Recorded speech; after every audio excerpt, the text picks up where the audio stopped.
சென்னையில் திமுக சட்டத்துறையின் 3வது மாநில மாநாட்டை அக்கட்சியின் பொதுச் செயலாளரும் நீர்வளத்துறை துரைமுருகன் தொடங்கி வைத்தார். திமுக சட்டத்துறையின் 3வது மாநில மாநாட்டில் அமைச்சர்கள் தங்கம் தென்னரசு, மா சுப்பிரமணியன், பொன்முடி ஆகியோர் கலந்து கொண்டனர். மேலும் தமிழ்நாடு முழுவதிலும் இருந்து 5000 வழக்கறிஞர்கள் பங்கேற்றனர்.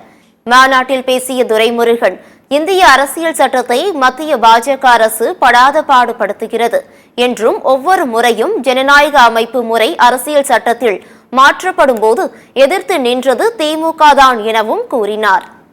மோடியினுடைய அரசு படாத பாடுபடுத்துகிறது. இன்றைக்கு அதனுடைய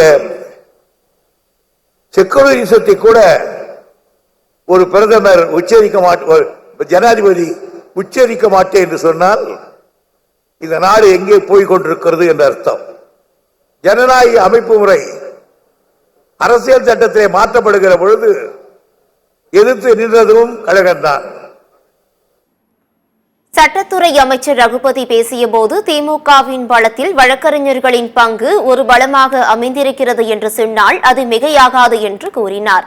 கடுகு சிறிது என்றாலும் காரம் பெருசாக இருக்கும் என்பது போல சிறிய அணியாக இருந்தாலும் இந்த அணியின் பங்கு மிக பெரிய பங்கு என்று கூறினார். திராவிட முன்னேற்ற கழகத்தினுடைய பலம் இன்றைக்கு நம்முடைய வழக்கறிஞருடைய அமைப்பு என்பது அத்தனை பேரும் ஏற்றுக்கொள்ள உண்டு. கடுகு சிறுத்தாலும் காரம் போகாது என்பார்கள்.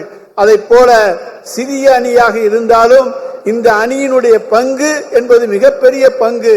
இதனைத் தொடர்ந்து பேசிய திமுக அமைப்பு செயலாளர் RS பாரதி, 2026ஆம் ஆண்டு தேர்தலில் 200 தொகுதிகளில் திமுக வெல்லப்போவது உறுதி என்றும் திமுக சட்டத்துறை மிக வலுவான போற்றுதலுக்குரிய ஒரு அணி என்றும் கூறினார்.